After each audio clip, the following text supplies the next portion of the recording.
नमस्कार दोस्तों, RBS competitive group की महासेना क्लासेस में आप लोगों का बहुत बहुत स्वागत है। आप लोगों को जैसा कि आपको पता है दोस्तों, हम हिंदी की स्पेशल क्लासेस चला रहे हैं। SSC constable GD Madhya Pradesh जो एसआई का एग्जाम होने वाला है और पटवारी एग्जाम्स और कंबाइंड ग्रुप 1, 2, 3 एग्जाम्स के लिए हिंदी की स्पेशल महासेना क्लासेस हम चला रहे हैं। तो दोस्तों, हम महासेना क्लासेस का तीसरा वीडियो लेके आए हैं। फर्स्ट वीडियो में हमने वर्णमाला के बारे में पढ़ा था और सेकेंड वीडियो भी था जो वर्णमाला का पार्ट 2 था। आज हम दोस्तों सेकंड टॉपिक लेके आए हैं जिसमें हम शब्दों के बारे में पढ़ेंगे और ये शब्दों का पार्ट 1 होगा। क्या होगा? शब्दों का पार्ट 1। तो महासेना क्लासेस के सभी रणकुंवर तैयार हो जाएं, क्योंकि आज हम पढ़ने वाले हैं शब्दों के बारे में। और दोस्तों, क्वेश्चन तो बनता है, यानी यहाँ से क्वेश्चन विशेष रूप से परीक्षा में आता है। तो दोस्तों, जितने भी लोग वीडियो देख रहे हैं ना, फटाफट शेयर कर दीजिए, क्योंकि मैं बहुत अच्छे तरीके से आप लोगों के सामने शब्दों को एक्सप्लेन करने वाला हूँ। जबरदस्त क्वेश्चन यहाँ से आते हैं। पिछले 2 वीडियो में आप लोगों का जबरदस्त रिस्पॉन्स मिला, तो उसी से एक्साइटेड होकर आज हम तीसरा वीडियो लेके आए हैं महासेना क्लासेस का, जिसमें हम पढ़ेंगे शब्दों के बारे में। तो दोस्तों, फर्स्ट जो टॉपिक होता है उसी पे डिपेंड करने वाला ये टॉपिक होता है शब्द। अगर कोई मित्र पहली बार वीडियो देख रहा है ना, तो पिछले 2 वीडियो आप देख लीजिए दोस्त, बड़ा अच्छा आपको समझ में आएगा। और जैसे ही आपको समझ में आ जाए ना, तो लाल बटन जहां लिखा हुआ था लाल अक्षरों में सब्सक्राइब, उसको दबा दीजिए, बेल आइकन दबा दीजिए, शेयर कर दीजिए और फटाफट अच्छे से कमेंट्स कर दीजिए। ठीक है दोस्तों, तो स्टार्ट करते हैं पार्ट फर्स्ट। शब्द। सबसे पहले परिभाषा देखेंगे शब्द की, क्या परिभाषा होती है। तो दोस्तों, बड़ी आसान परिभाषा होती है शब्द की। शब्द यानी हमने पढ़ा है सबसे पहले पिछले टॉपिक में हमने पढ़ा है ध्वनि, ध्वनि के बाद हमने पढ़ा है वर्ण, वर्ण के बाद हमने पढ़ा है अक्षर। यानी कि दोस्तों, ये सारी की सारी चीज़ें एक ही होती हैं, ये सारी की सारी चीज़ें एक ही होती हैं। पिछले वीडियो में मैं आपको बता चुका हूँ। ध्वनि यानी कि जब हम किसी वर्ण का उच्चारण करते हैं तो किसी उच्चारण स्थल का जो प्रारंभिक रूप होता है, यानी कि जहाँ से किसी शब्द का या किसी भी ध्वनि की उत्पत्ति होती है, उन्हीं ध्वनि को हम क्या कहते हैं? वर्ण कहते हैं। और वर्णों को ही दोस्तों क्या कहा जाता है? अक्षर कहा जाता है। तो ध्वनि, वर्ण और अक्षर एक ही बात होती है। क्या होता है? ध्वनि, वर्ण और अक्षर एक ही बात होती है। और दोस्तों, बड़ी आसान परिभाषा है शब्द की, बड़ी आसान परिभाषा है शब्द की। क्या है कि वर्णों का जो समूह होता है उनको शब्द कहा जाता है। क्या है? वर्णों का समूह क्या होता है दोस्तों? शब्द होता है। वर्णों का समूह क्या होता है? शब्द होता है। जैसे अगर मैं कहूं कि आ एक अक्षर है और माँ एक अक्षर है, और दोस्तों मैंने इसको मिला दिया तो क्या बन गया? आम बन गया। यानी सीधी सी बात है, वर्णों का जो समूह होता है और जिसका कोई अर्थ होता है उसी को कहा जाता है शब्द। अगर अर्थ ना निकले ना मित्र, तो उसको नहीं कहते शब्द। शब्द क्या होता है? अगर कोई अक्षरों का आपका समूह है और उसका कोई अर्थ निकल रहा है ना, तो उसी को कहा जाता है आम। क्या कहा जाता है? आम। और जो आम होंगे ना, जिनका अर्थ होता है, जिन्हें हम जानते हैं, उनको क्या कहते हैं? शब्द कहते हैं। तो यही पढ़ रहे हैं हम रणकुंवरों। अब देखते हैं कि शब्द की कैटेगरी क्या क्या होती है। अच्छा, थोड़ा सा एक इसका आप अपोजिट अनुमान लगाइए। अगर मैं कह दूं कि माँ और माँ के बाद लिख दूं आ, तो ये बना भाई माँ आ। अगर आप बता दीजिए किसी ने भी ऐसा कोई अक्षर पढ़ा है, यानी ऐसे अक्षरों का कोई समूह आपने पढ़ा है कि इसका कोई अर्थ होता है माँ आ, तो दोस्तों इसका कोई भी अर्थ नहीं होता। तो अक्षरों का एक वैलिड समूह या वर्णों का एक वैलिड समूह जिसका कोई अर्थ निकलता है, उसको कहा जाता है शब्द। तो आपके दिमाग में छप गई होगी शब्द की परिभाषा। अब मैं शब्दों का डिवाइडेशन आपको बताता हूं। अगर आपको दोस्तों वीडियो अच्छा लग रहा है ना, तो फटाफट शेयर करते जाइए, कमेंट्स करते जाइए। चलिए, शब्द जो होते हैं ना दोस्तों, ये होते हैं कितने प्रकार के? 4 प्रकार के। शब्द कितने प्रकार के होते हैं? 4 प्रकार के होते हैं। सीधा क्वेश्चन बनता है भाई परीक्षा के लिए, क्या बनता है? शब्दों के प्रकार बताइए। तो शब्दों के प्रकार होंगे कितने? 4। कितने होंगे? 4। कितने होंगे? 4। शब्दों के प्रकार होंगे 4, है ना? कर दीजिए YouTube चैनल पे हमारा प्रचार। शब्दों के प्रकार होंगे कितने? 4। चलिए, 4 प्रकार क्या होंगे? फर्स्ट प्रकार हम पढ़ेंगे अर्थ के आधार पर। क्या पढ़ेंगे? अर्थ के आधार पर शब्द, ये पहला प्रकार है। सबके अलग अलग डिवाइडेशन, अलग अलग पार्ट होते हैं। तो पहला हम पढ़ना है अर्थ के आधार पर शब्द। हमने पढ़ा शब्द कितने प्रकार के, 4 प्रकार के, 4 प्रकार के, 4 प्रकार के। तो अब हम पढ़ने वाले हैं शब्द जब 4 प्रकार के हैं तो पहला प्रकार है अर्थ के आधार पर। अर्थ के आधार पर तो सीधा बनेगा भाई, अर्थ के आधार पर 2 प्रकार के होते हैं, सार्थक और निरर्थक। क्या होगा? सार्थक और निरर्थक।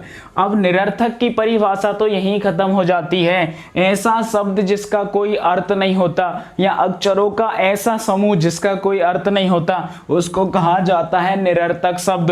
कैसे शब्द? जैसे हमने कह दिया माँ आ, तो भाई आपने कभी पढ़ा है क्या? माँ आ, इसका कोई अर्थ नहीं होता। आपने पढ़ा है भाई रोटी शब्द, आपने पढ़ा है, क्या पढ़ा है? रोटी। लेकिन कभी कभी है ना, आप रोटी के साथ वोटी भी बोल देते हैं। ऐसे बोलते हैं दोस्तों से, आप रोटी वोटी खाए कि नहीं खाए? भाई राम सिंह जी, हाँ पिछली बार आपने बड़ा शानदार कमेंट्स किया था राम सिंह जी।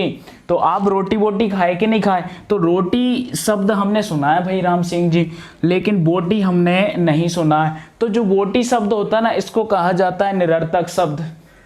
क्या कहेंगे? निरर्थक शब्द।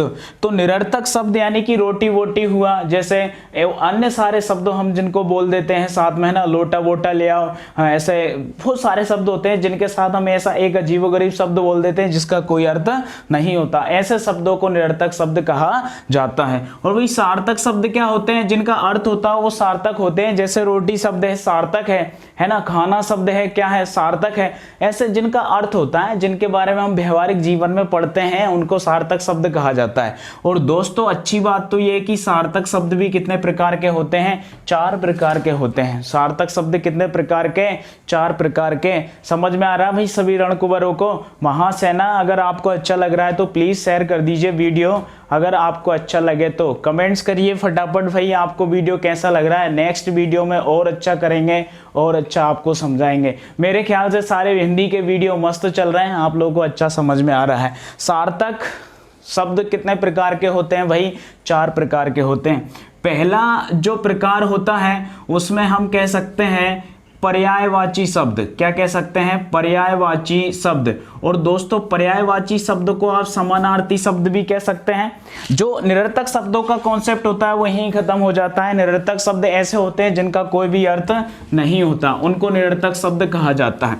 अब बात कर लेते हैं सार्थक शब्दों पे। तो सार्थक शब्द वो होते हैं जिनका अर्थ निकलता है, उनको सार्थक शब्द कहा जाता है। तो पर्यायवाची या समानार्थी शब्द जो होते हैं उनको आप किस कैटेगरी में रखेंगे? सार्थक शब्दों में। पर्यायवाची शब्द जैसे हम पढ़ते हैं, वही कृष्ण के बहुत सारे पर्यायवाची, गंगा के हम पढ़ते हैं, वही भागीरथी पढ़ा हमने, शंकर तनिया पढ़ा, है ना। ऐसे कई सारे जो होते हैं वो पर्यायवाची शब्द होते हैं। देखिए स्पेशल इनके बारे में आपको पढ़ना है, यहाँ डिटेल की आपको आवश्यकता नहीं है, मात्र आपको समझने की जरूरत है। और इस वीडियो का उद्देश्य मात्र आपको इनकी कैटेगरी समझाना है। वहाँ की नेक्स्ट जो वीडियो होगा उसमें हम आपको बहुत अच्छी अच्छी चीज़ें जो यहाँ से क्वेश्चन बनते हैं ना, उनके बारे में बताएंगे रणकुंवर। और बस वीडियो को देखते रहिए। चलिए, पर्यायवाची शब्द के साथ जो सेकंड प्रकार इसका बनता है वो बनता है विलोम शब्द। क्या बनेगा? विलोम शब्द। तो विलोम शब्द भी कैसे शब्द होते हैं? सार्थक शब्द होते हैं। विलोम शब्द को ही हम विपरीत शब्द भी कहते हैं, उल्टे शब्द। जैसे रात का दिन होता है, सुबह का शाम होता है, इस टाइप के जो शब्द होते हैं वो विलोम शब्द कहलाते हैं भाई। तीसरा अगर प्रकार देखें तो एक आरती शब्द। क्या होंगे? एक आरती, यानी कि जिनका एक अर्थ निकले उसको कहेंगे एक आरती। भाई एक अर्थ जैसे गंगा है, पटना है, यमुना है, किसी भी व्यक्ति का आप नाम ले लीजिए, उसके कोई भी अनेक अर्थ नहीं होते हैं। लेकिन कुछ शब्द ऐसे होते हैं जिनके अनेक अर्थ होते हैं, तो उनको कहा जाता है अनेकार्थी। क्या कहेंगे? अनेकार्थी। भाई अनेकार्थी का मतलब तो ये हुआ जिसके बहुत सारे अर्थ निकले उसको अनेकार्थी कहेंगे। यानी कि बहुत सारे से मतलब कम से कम 2 अर्थ तो निकले, उसको अनेकार्थी कहेंगे। क्या होंगे? जैसे मान लीजिए अनेकार्थी शब्दों की कैटेगरी अगर हम देखें तो मैंने कहा भाई आपसे कर। क्या कहा? कर। तो कर शब्द आपके दिमाग में जैसे ही आया और आपने जैसे ही पढ़ा तो आपके दिमाग में 2 बातें आई। कर यानी एक तो होता है भाई टैक्स। क्या होता है? टैक्स। और दूसरा अगर आप देखें तो कर का मतलब क्या होता है? हाथ होता है। आपने पढ़ा होगा कर का मतलब हाथ। कराग्रे बसते लक्ष्मी, कर मध्य सरस्वती, कर मूल्य तु गोविंदा, प्रभाते कर दर्शनम। तो कर यानी क्या होता है, हाथ होता है, और कर का मतलब टैक्स भी होता है। दूसरी अगर बात करें जैसे हार, क्या करें, हार, तो हार का मतलब तो भाई एक जो होता है वो गले का हार भी होता है। क्या होता है, गले का हार होता है। और दूसरा क्या होता है, किसी युद्ध में हार जाना, किसी युद्ध में हार जाना। तो दो अर्थ हुए कि नहीं हुए भाई इसके, तो दो अर्थ हुए। तो ऐसे शब्दों को कहा जाता है अनेकार्थी शब्द। और एक बहुत अच्छा शब्द जैसे आम, क्या होता है, आम। आम का आप क्या अर्थ निकालते हैं, खाने वाला एक आम। दूसरी बात जो हम आम तौर पर इस्तेमाल करते हैं, जैसे आम तौर ही मैंने बोल दिया है ना, जैसे कहें कि भाई आम जन आ रहे हैं, आम जन यानी क्या होगा, पूरा का पूरा शब्द साधारण शब्द। तो जहां आम का प्रयोग वहां किस लिए हुआ, साधारण के लिए। अगर कहें कि हम आम तौर पे आ रहे हैं यानी कि साधारण तौर पे आ रहे हैं, तो इस टाइप का शब्द जो होगा वो भी क्या होगा, अनेकार्थी शब्द होगा।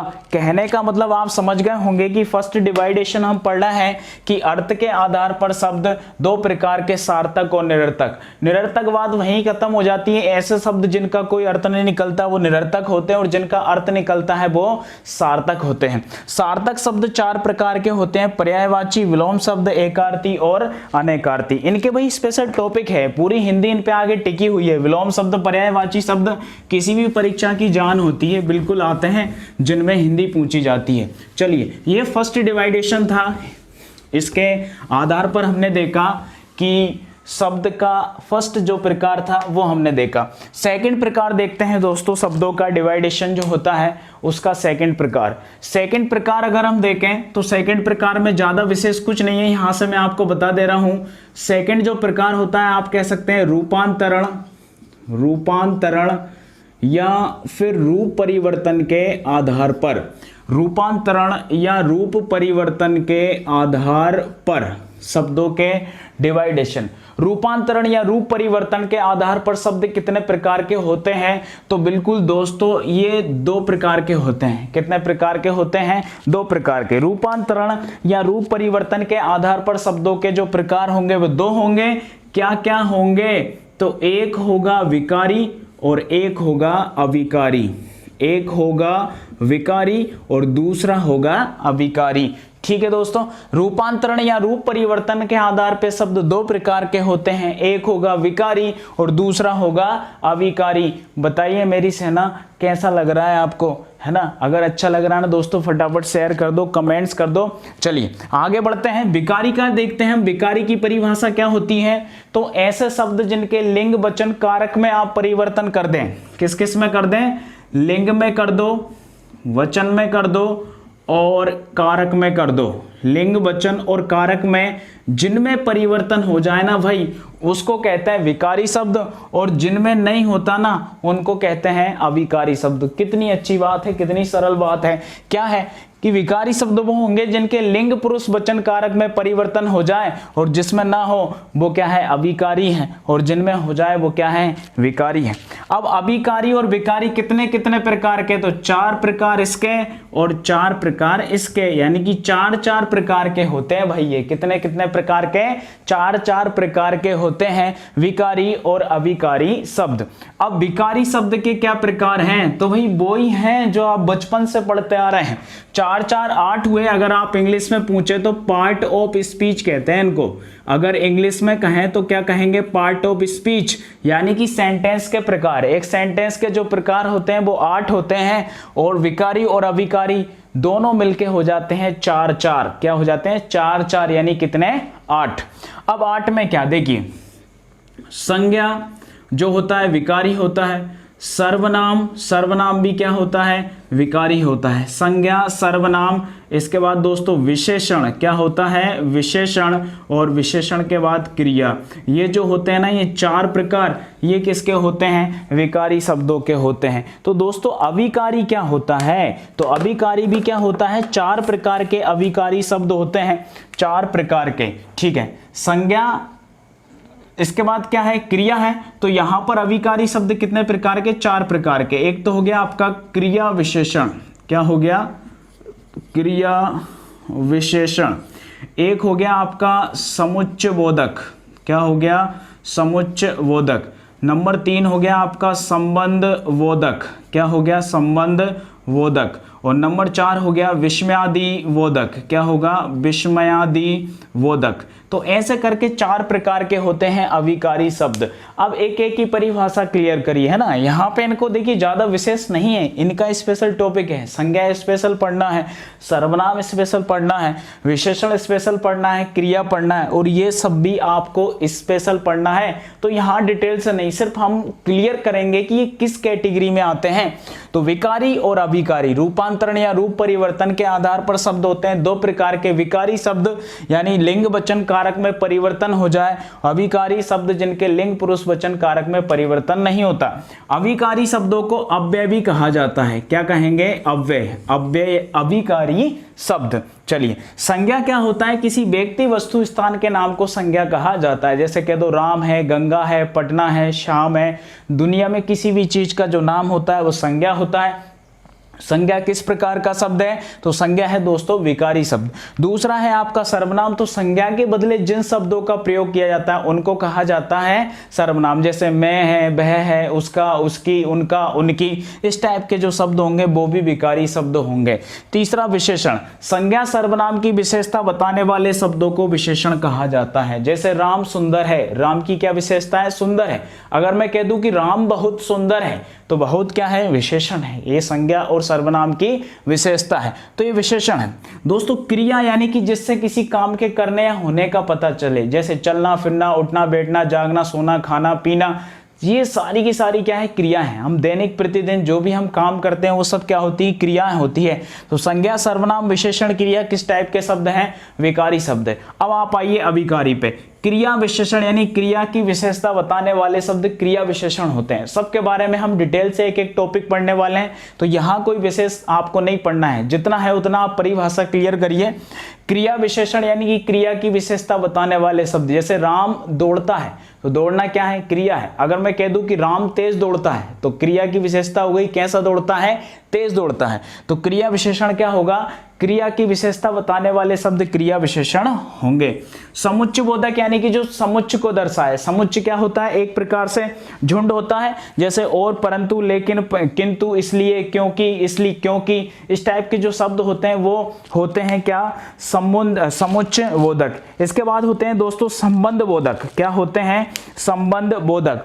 संबंध बोधक जो शब्द होते हैं दोस्तों, संबंध बोधक शब्द जो होते हैं, जैसे आपने पढ़ा होगा राम के आगे श्याम है, राम के पीछे श्याम है, के ऊपर, के नीचे, है ना, आगे पीछे, इस टाइप के जो शब्द होते हैं ना वो क्या होते हैं, संबंध बोधक होते हैं। और चौथा होता है विस्मयादि बोधक, यानी कि हे राम, हे श्याम, अरे, ओ, हाँ, इस टाइप के जो शब्द होते हैं जिनमें ये निशान लगा रहता है, ऐसा निशान, ये जो निशान होता है ये विस्मयादि बोधक का निशान होता है। और ऐसे शब्द जो होते हैं ना वो रूपांतरण या रूप परिवर्तन के आधार पे होते हैं, विकारी और अभिकारी। विकारी वो होते हैं जिनके लिंग पुरुष कारक में परिवर्तन हो जाए, जैसे संज्ञा सर्वनाम विशेषण क्रिया। अभिकारी या अव्यय शब्द वो होते हैं जिनके लिंग पुरुष वचन कारक में परिवर्तन नहीं होता, क्रिया विशेषण, समुच्चय बोधक, संबंध बोधक और विस्मयादि बोधक। विकारी शब्द 4 प्रकार के और अभिकारी शब्द भी कितने प्रकार के होते हैं, 4 प्रकार के होते हैं। चलिए दोस्त, ये हुआ आपका दूसरा डिवाइडेशन शब्दों का। अब हम बढ़ते हैं तीसरे डिवाइडेशन की तरफ। अगर आपको वीडियो अच्छा लग रहा है तो दोस्तों प्लीज शेयर करते जाएं, कमेंट्स करते जाएं, नए नए लोगों को जोड़ते जाएं महासेना क्लासेस में, ताकि आप, है ना, एसएससी कांस्टेबल जीडी की स्पेशल क्लासेस ज्वाइन करें और एसएससी कांस्टेबल जीडी में अच्छे से अच्छा पद प्राप्त करें और हमारी कोचिंग का, हमारे इंस्टीट्यूट का नाम बहुत ज़्यादा रोशन करें। तो दोस्तों मित्रों जुड़े रहें, लगातार अच्छे से अच्छा पढ़ने की कोशिश करें और वीडियो को ज़्यादा से ज़्यादा शेयर करें। चलिए तीसरा डिवाइडेशन हम पढ़ते हैं। इसमें अगला जो डिवाइडेशन आता है वो आता है दोस्तों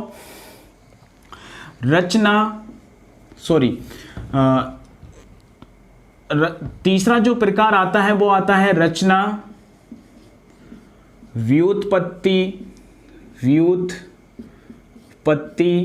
के आधार पर शब्द, यानी कि रचना और व्युत्पत्ति के आधार पर शब्द, रचना या व्युत्पत्ति के आधार पर शब्द, इसी को हम कह सकते हैं बनावट के आधार पर शब्द। ठीक है, तीसरा डिवाइडेशन हम पढ़ रहे हैं। पहला हमने पढ़ा है अर्थ के आधार पर, दूसरा हमने पढ़ा है रूपांतरण या रूप परिवर्तन के आधार पर, और तीसरा हम पढ़ रहे हैं रचना, व्युत्पत्ति और बनावट के आधार पर। रचना, व्युत्पत्ति और बनावट के आधार पर दोस्तों इसके आधार पर शब्द होते हैं 3 प्रकार के।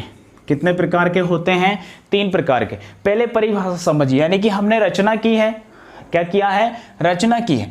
व्युत्पत्ति यानी कि एक बार उत्पत्ति हुई थी, इसके बाद आपने व्युत्पत्ति करी, यानी कि उत्पत्ति के बाद फिर 2 बार उत्पत्ति करना क्या कहलाता है? व्युत्पत्ति कहलाता है। बनावट यानी कि हमने शब्दों को बनाया है। बनावट यानी कि शब्दों को बनाना। तो इस आधार पर शब्द होते हैं कितने प्रकार के? 3 प्रकार के। Very very most important matter, रचना, व्युत्पत्ति या बनावट के आधार पर शब्द होते हैं कितने प्रकार के? 3 प्रकार के। कितने प्रकार के? 3 प्रकार के।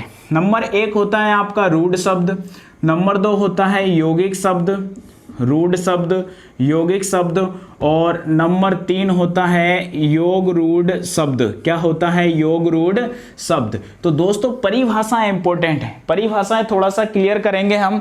क्या है? रूढ़ है, यौगिक है और योग रूढ़ है। 3 प्रकार के शब्द जो होते हैं वो रचना, व्युत्पत्ति या बनावट के आधार पर होते हैं।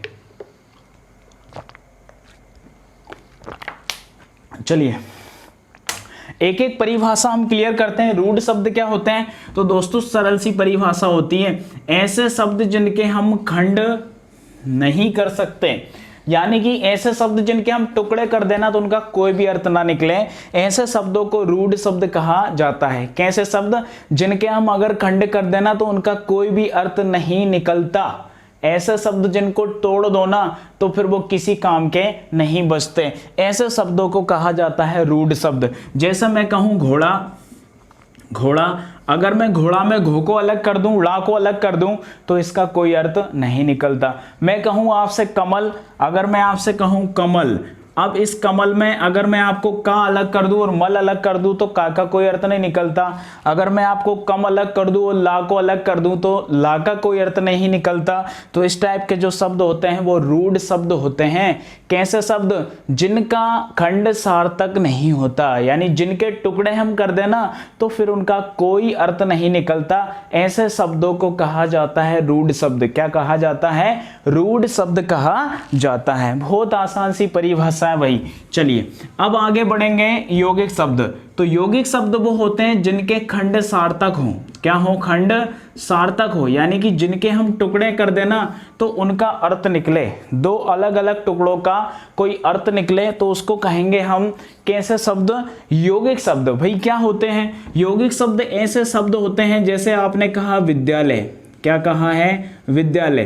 तो विद्या और आलय दोनों शब्दों का अर्थ निकलता है, विद्या और आलय, यानी क्या होगा? खंड सार्थक होगा। जैसे विद्या प्लस आलय, तो ऐसे शब्द जिनके खंड सार्थक होते हैं ना, ऐसे शब्दों को कहा जाता है यौगिक शब्द। जैसे रसोई घर, रसोई और घर, ऐसे कह दिया आपने हिमालय, हिम और आलय। आपने कह दिया जेल खाना, जेल और खाना। ठीक है, इसके बाद आपने कह दिया हवाई जहाज, यानी हवाई और जहाज। तो अलग अलग शब्द यानी कि जिनके टुकड़े करने पर अर्थ निकलता है उनको कहा जाता है यौगिक शब्द। भाई बहुत आसान परिभाषा है और परीक्षा की जान है ये, तो इसलिए आप लोग इसको विशेष रूप से क्लियर करें। यौगिक शब्द। इसके बाद बात करते हैं दोस्तों योग रूढ़ शब्द। योग रूढ़ का मतलब हुआ रूढ़ को योग कर दिया, यानी कि 2 योग यानी 2 रूढ़ शब्दों का मेल करें तो एक योग रूढ़ शब्द बनता है। और इसकी बहुत अच्छी परिभाषा है, आप एक शब्द में याद कर लीजिए। अगर आपको पता है ना भाई, ये कोई भी शब्द अगर बहुब्रीहि समास का है, किस समास का है? बहुब्रीहि समास का, तो जो भी शब्द बहुब्रीहि समास का होता है ना वो क्या होता है? योग रूढ़ होता है। क्या होता है? योग रूढ़ होता है। चलिए परिभाषा क्लियर है। रूढ़ क्या होता है? जिसके खंड सार्थक नहीं होते उसको रूढ़ कहते हैं, जिसके खंड सार्थक होते हैं उसको यौगिक कहते हैं, और योग रूढ़ उसको कहते हैं जिसके शब्द बहुब्रीहि समास में आते हैं। ठीक है, सबसे पहले विश्व के सबसे घमंडी व्यक्ति का नाम लेते हैं। क्या है? रावण। रावण को कहते हैं क्या? दशानन। क्या कहेंगे, दशानन। तो दशानन से जैसे ही दोस्तों आपने एक शब्द आपके दिमाग में आया और दशानन बहुब्रीहि समास के अंतर्गत आता है, सीधा रावण को प्रदर्शित करता है। लंबोदर कह दो, पीतांबर कह दो, नीलकंठ कह दो, मृगनैनी कह दो, मृगनयन कह दो, ऐसे शब्द, प्रधानमंत्री कह दो, मुख्यमंत्री कह दो, ये शब्द जो होते हैं ना, जो बहुब्रीहि समास में आते हैं, उन्हीं शब्दों को कहा जाता है योग रूढ़ शब्द। परिभाषाएं सब क्लियर होंगी भाई, है ना, सभी महासेना को अच्छे से समझ में आ रहा होगा, क्योंकि बिल्कुल आसान है, अपनी मातृभाषा है भाई, बहुत आसान होती है, बहुत आसानी से समझ में भी आता है, और आपने पढ़ भी रखा है ना, तो फुल कॉन्फिडेंट के साथ आप आराम से इसको क्लियर कर सकते हैं। चलिए एक बार थोड़ा सा फिर रिवाइज करते हैं। रचना, व्युत्पत्ति या बनावट के आधार पर शब्द 3 प्रकार के होते हैं। क्या होता है, रूढ़, यौगिक और योग रूढ़। रूढ़ शब्द वो होते हैं जिनके टुकड़े कर दे तो कोई भी अर्थ नहीं निकलता। यौगिक शब्द वो होते हैं जिनके टुकड़े कर दे तो अर्थ निकलता है। और योग रूढ़ शब्द वो होते हैं जो बहुब्रीहि समास में जिन शब्दों का वर्णन होता है ना, उनको कहा जाता है क्या, योग रूढ़ शब्द। चलिए आगे बढ़ते हैं। शब्दों का लास्ट प्रकार, क्योंकि हमने पढ़ा है शब्द कितने प्रकार के होते हैं, 4 प्रकार के होते हैं। तो दोस्त जो भी देख रहे हैं ना, फटाफट लाइक करें, कमेंट्स करें, शेयर करें और देखते रहें।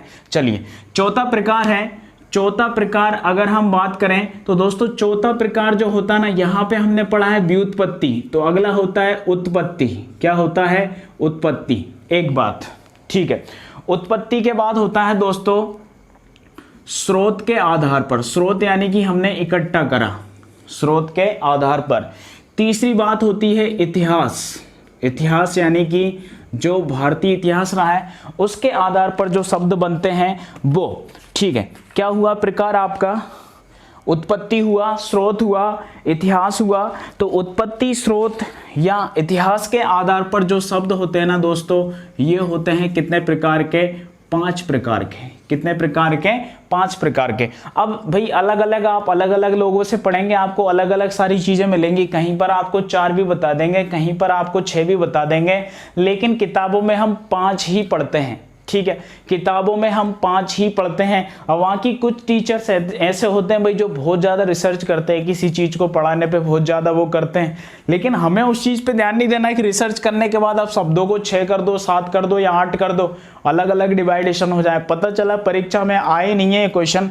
तो हमें इस प्रकार का नशा नहीं करना है। ठीक है, सही, हमें वही नशा करना है जो हमारी परीक्षा में आता है। तो हमारा जो नशा है वो है क्या, 5। उत्पत्ति, स्रोत या इतिहास के आधार पर शब्द कितने प्रकार के होते हैं, 5 प्रकार के होते हैं। आप भाई राम सिंह जी, आप क्या कमेंट्स करने वाले हैं? पिछले वीडियो में तो आपने कमेंट्स करा हिमालय पे महादेव और वीनागंज में हमारे गुरुदेव। तो दोस्त ये सब आपकी बदौलत है, बोल रहा हूँ ना मैं, जो इस महफिल में वो आपकी मोहब्बत है ना दोस्त। तो इस लायक में अगर हूँ ना तो वो आप सबकी बदौलत है। आप लोग ज़्यादा से ज़्यादा प्यार करेंगे तो ये पसीना है ना दोस्त, ये है ना, ये अलग ही हिमालय खड़ा कर देगा इस वीनागंज में, और फिर आपके जो गुरुदेव है ना वो आपको लेके आसमान में उड़ जाएंगे। चलिए, उत्पत्ति, स्रोत या इतिहास के आधार पर जो शब्द होते हैं वो कितने प्रकार के होते हैं, 5 प्रकार के होते हैं। चलिए नाम क्या क्या होते हैं। सबसे पहले होते हैं तत्सम। क्या होते हैं, तत्सम। चलिए, दूसरा होता है तद्भव। क्या होता है, तद्भव। तीसरा होता है देशज, देशज या देसी शब्द। चौथा होता है विदेशज, विदेशज या आगत शब्द, विदेशज या आगत शब्द। और जो 5वां प्रकार होता है दोस्तों, ये होता है संकर शब्द। क्या होता है, संकर शब्द। तो उत्पत्ति, स्रोत या इतिहास के आधार पर शब्द जो होते हैं वो 5 प्रकार के होते हैं। तत्सम होता है, तद्भव होता है, देशज होता है, विदेशज या आगत होता है और संकर होता है। तत्सम हम देखेंगे क्या होता है।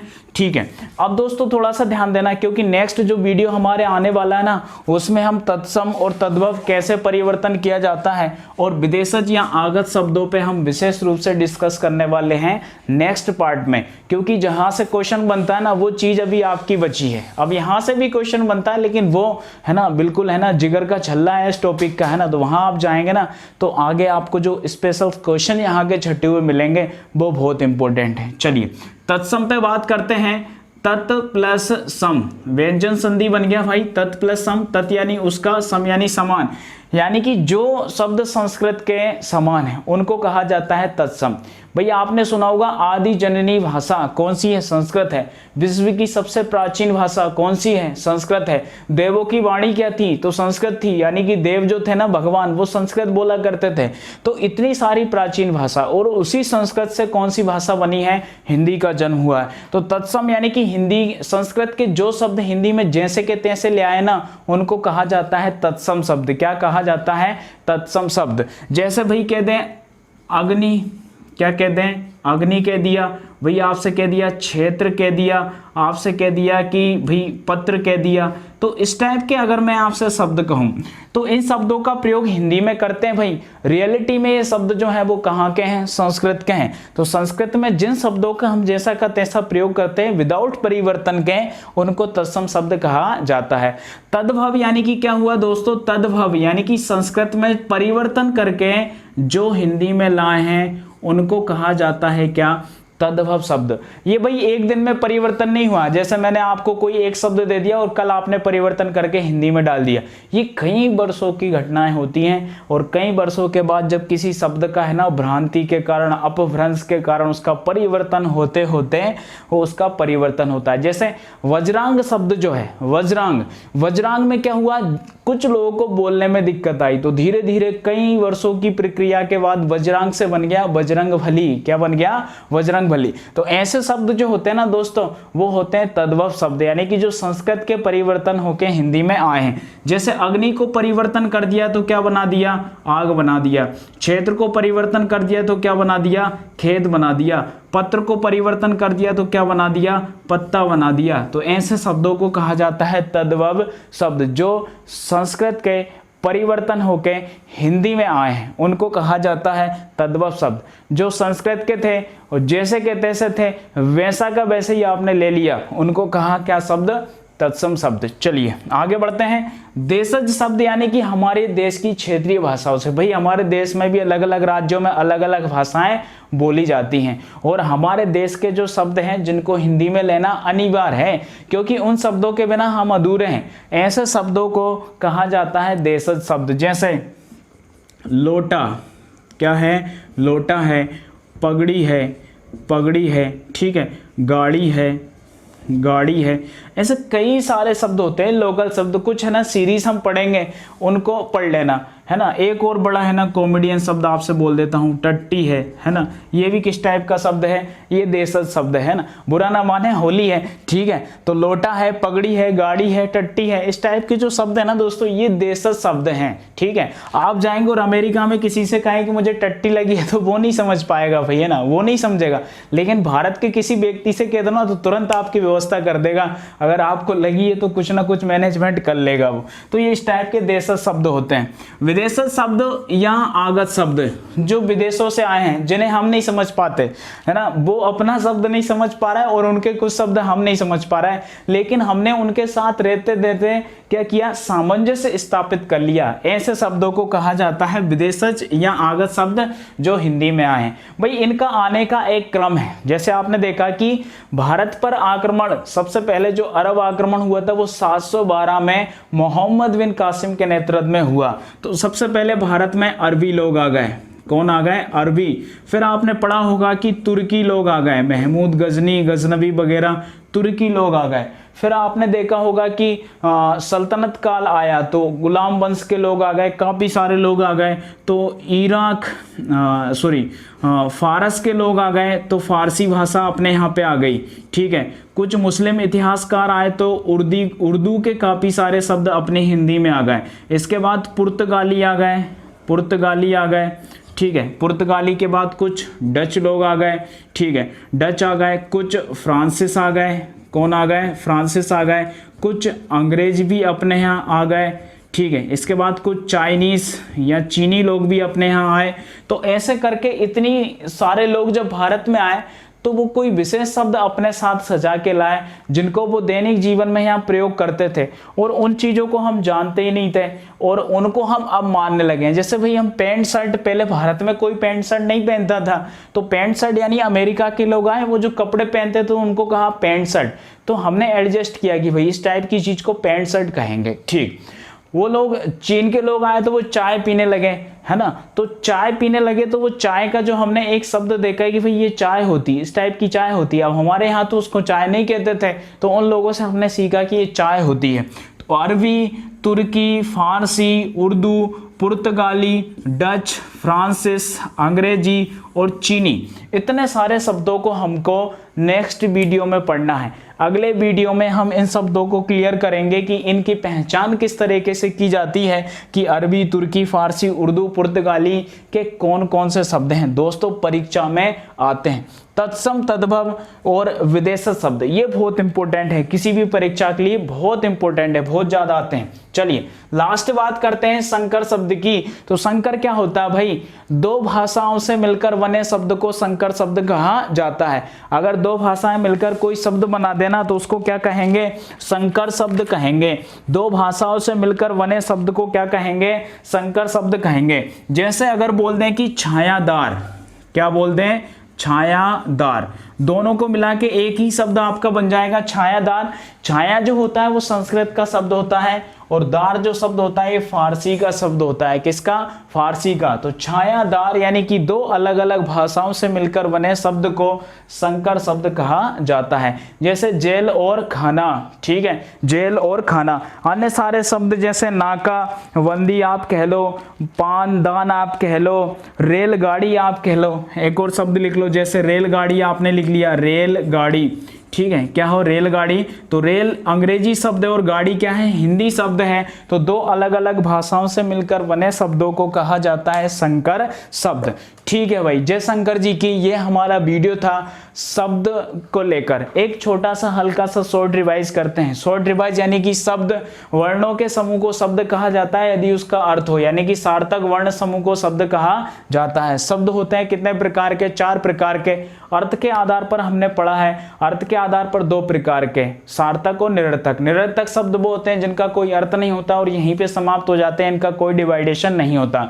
सार्थक शब्द वो होते हैं जिनका अर्थ होता है। ये 4 प्रकार के होते हैं, पर्यायवाची शब्द, विलोम शब्द, एकार्थी और अनेकार्थी। दूसरा हमने पढ़ा है रूपांतरण या रूप परिवर्तन के आधार पर शब्द 2 प्रकार के होते हैं, विकारी और अविकारी। विकारी वो होते हैं जिनके लिंग वचन कारक में परिवर्तन हो जाए और अविकारी अव्यविकारी वो होते हैं जिनके लिंग पुरुष वचन कारक में परिवर्तन नहीं होता। विकारी शब्द 4 प्रकार के होते हैं, संज्ञा, सर्वनाम, विशेषण, क्रिया।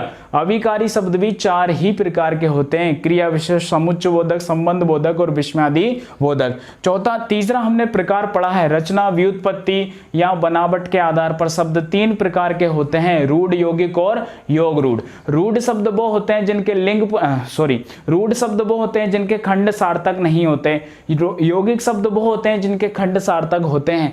योग रूढ़ शब्द वो होते हैं जो बहुब्रीहि समास के शब्द होते हैं। और चौथा प्रकार दोस्तों हमने पढ़ा है उत्पत्ति, स्रोत और इतिहास के आधार पर शब्द जो होते हैं वो 5 प्रकार के होते हैं। तत्सम शब्द यानी कि जो संस्कृत के हिंदी में जैसे के तैसे आए तत्सम हुए। तद्भव यानी संस्कृत के जो परिवर्तन होके हिंदी में आए वो तद्भव हुए। देशज शब्द जो हमारे देश की क्षेत्रीय भाषाओं से हिंदी में लिए वो देशज हुए।